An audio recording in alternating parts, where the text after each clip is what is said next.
Aesthetic, aesthetic, um, Aesthetically speaking, the first two nights of the Republican National Convention was a disaster, where the Democratic National Convention leveraged the restrictions of the COVID-19 era to create something approaching entertaining television. The RNC hauled out an endless array of speakers, and nearly every one of them stood behind the podium and spoke in roughly the same cadence and volume as all the rest. Even worse, the camera angles and the visual framing of the programming lacked the kind of variety that might engage viewers on a level beyond. But then again, look at the fucking people who were talking.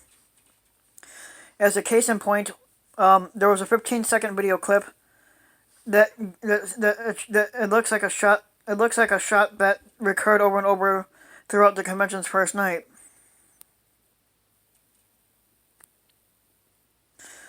I'm not sure exactly what shot they're talking about because I don't have a video thing on here to give you. Watching that first night, I was struck by how frequently the shot displayed this clip, and this clip popped up.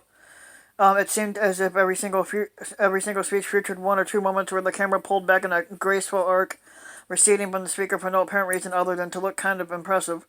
The first time it happened, I was kind of taken with the scope of it, perhaps because so much at the start of the convention had been drab and lifeless. The third time it happened, I wondered if the Republican Party only owns three cameras and was deeply committed to using one in this extremely particular way. By the end of the night, I was as numb to this shot as the handful of others that deployed throughout. The camera angle most often used to film speakers was an unflattering head-on shot that flooded them in a garish pull of bright white light. The lightning was also more flattering to lighter skin than darker skin. Watch the speech from South Carolina Senator Tim Scott, and notice how much harder it is to read his facial expression when the camera cuts out to a wider shot from the close-up that's usually situated in. Now watch the speech from Dumbass 45 Jr. to see just how readable his expressions are from a wide shot. The DNC, the DNC often used similar the DNC often used similar camera setups to present its many speeches, but in those cases, the setting of the speeches frequently carried from party members' homes, and it was varied enough to make them feel incredibly different from one another. And some of the DNC speeches benefited from genuinely intriguing filmmaking choices. Barack Obama's speech was mostly filmed in a single shot of the former president that slowly zoomed in on his face as he spoke, beginning in a wide shot that suggested the sweep of history, surrounded by icons of the American Revolution as he was, and ending in a close-up that allowed for greater intimacy. Did everything tried at the DNC work? Nah.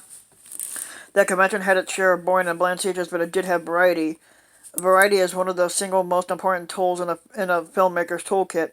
If your eye is looking at the same thing over and over, your brain eventually decides, okay, that it knows what you're looking for, and your mind starts to wander. That's why the practice of meditation will sometimes involve fixing your eye on a point in the distance, then trying to hold that gaze as much as possible to observe your thought patterns and try to improve your focus.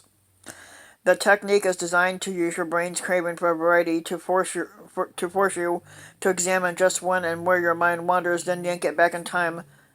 Yank it back in line, increasing mindfulness. But in filmmaking, an overwhelming visual and tonal sameness is deaf to the audience's attention span. If you've ever watched big, loud action movies and found it boring, it's likely because too many action movies pitch everything that happens as so massive and so epic without any changes in pace or stakes, and without strong framing and editing. Your brain eventually loses interest.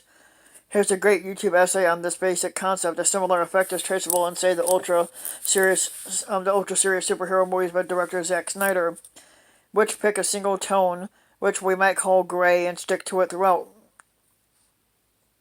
That trap of visual sameness is precisely the one that the RNC fell into. The harsh lighting and repetitive camera setups made it hard to pay attention for very long, and the American flag backdrop, designed for maximum patriotism, eventually started to feel like a projection screen behind the speakers, as though they and it were being composited together in a computer in real time. The first slut, melanoma, a Zoom speech at the White House on night two, was presented with a similar flatness and lack of visual imagination, including many of the same camera angles as those on display at the main convention setting. Even when the convention cut away to short documentaries and montages about the greatness, about the fake greatness of the fat ass 45, Those montages were edited in the same quick cutting stutter step method. Eventually, and perhaps inevitably, they began to feel monotonous, though never as monotonous as a parade of speakers. Every element felt as if all involved and had chosen a couple of approaches they believed would look good, then decided their work was done. What's particularly damning about the result is that a COVID-19 era convention takes away some of the biggest obstacles of presenting an aesthetically interesting convention, especially for a TV audience. Once you can leave the confines of a convention hall to showcase other facets of the party and the country, you have a full range of interesting visual options available to you that don't involve people standing on a stage behind a podium and delivering a speech. The delegate roll call at the DNC, for example, undermined the country's vastness and visual splendor.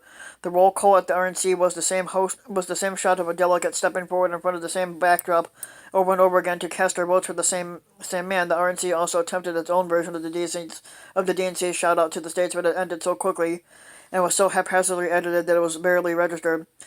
I didn't want to write off the RNC after 2 bad nights. The DNC smartly tweaked what didn't work out about it as the week went on, and most notably shifting its strategy for big keynote speeches after Vice Presidential nominee Senator Kamala Harris's address fell a little flat when played as a more conventional speech in a big, mostly empty auditorium.